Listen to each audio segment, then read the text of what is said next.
Hi everyone, this is your guide going to Wong Long Hang Stream, or they call it Yellow Dragon Stream in Tung Chung. So from the MTR Tung Chung, exit C or D, we took a taxi, blue or red taxi to Chek Lap Kok New Village. So dito kayo ibababa ng taxi, and yung path na yan yung dediretsuhin nyo lang nalalakarin hanggang dulo. It will take 30 to 40 minutes walk papunta doon sa starting point natin, papuntang falls. May madadaanan tayo na picnic site sa left side. And diretsuhin lang natin yan, mga few minutes walk pa. Pagdating sa dulo, ito yung makikita nyo, mayroon pa kaliwa at saka pa kanan. So take the kanan na way kasi mas madali ang way doon pababa.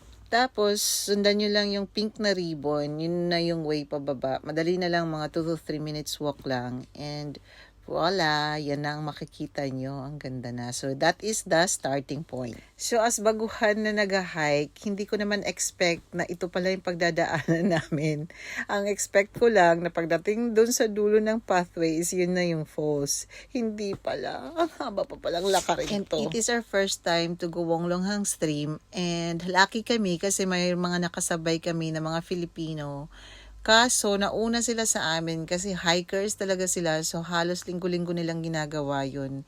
Kaya, ang bilis-bilis lang nila narating yung falls. Ang dami na naming inakyat na bato. Pero hindi pa namin makita yung falls. Tapos nakita namin, what?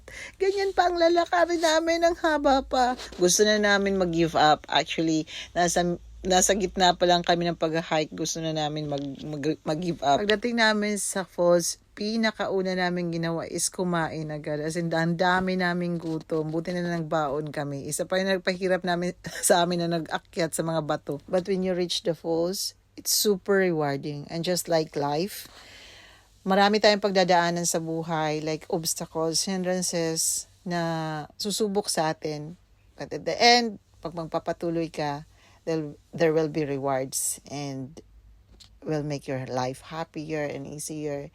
And dapat ganun tayo. And that's all for today's video. Thank you for watching. Bye!